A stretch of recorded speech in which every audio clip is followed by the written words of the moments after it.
Hello everyone, and welcome back to my Ant Castle Diary. Today, we'll delve into the world of ants, observing how they divide labor and cooperate in nature, hunt for food, and how their social structures operate.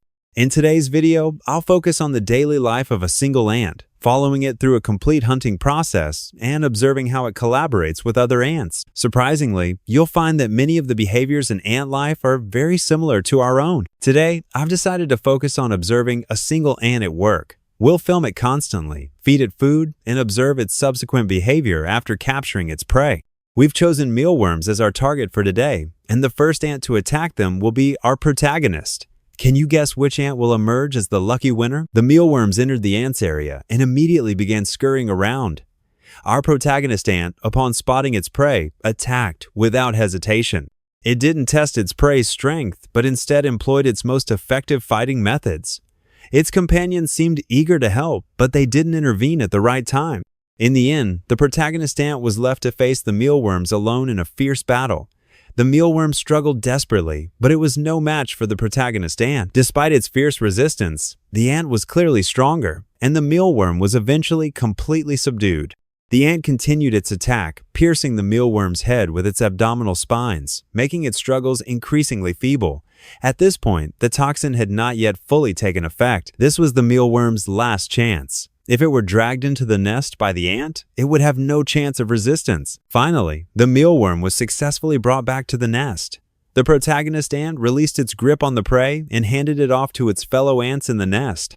Having completed its task, the protagonist ant took a brief rest, seemingly preparing to continue patrolling its area to see if there was any more prey to be caught. When it found no more prey outside, it decided to return to the nest to check on the prey it had just brought back and see if it needed further assistance. After checking with its companions and confirming that there was no need for its intervention, it chose to rest at the nest entrance, occasionally observing the surroundings.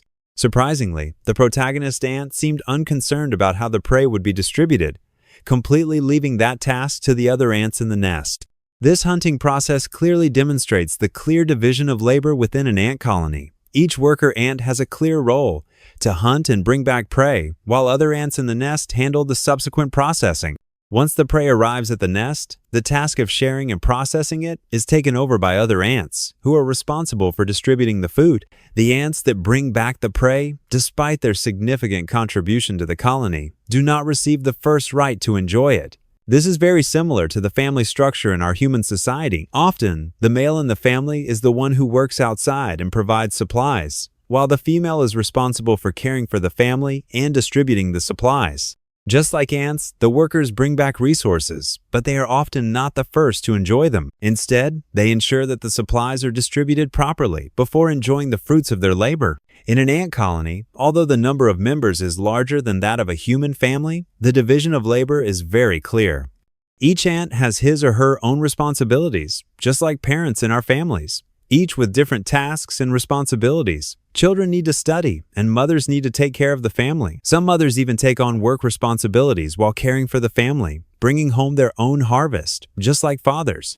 The social structure of ants bears many similarities to that of our own society, not just within families, but also in the division of tasks between employees within a company.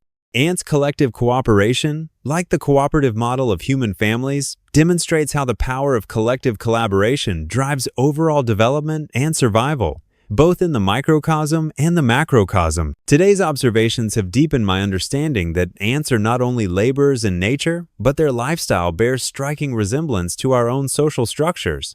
From the clearly defined division of labor in hunting, to the distribution of food, to how they contribute to overall stability, ants' behavior is remarkably similar to our family life.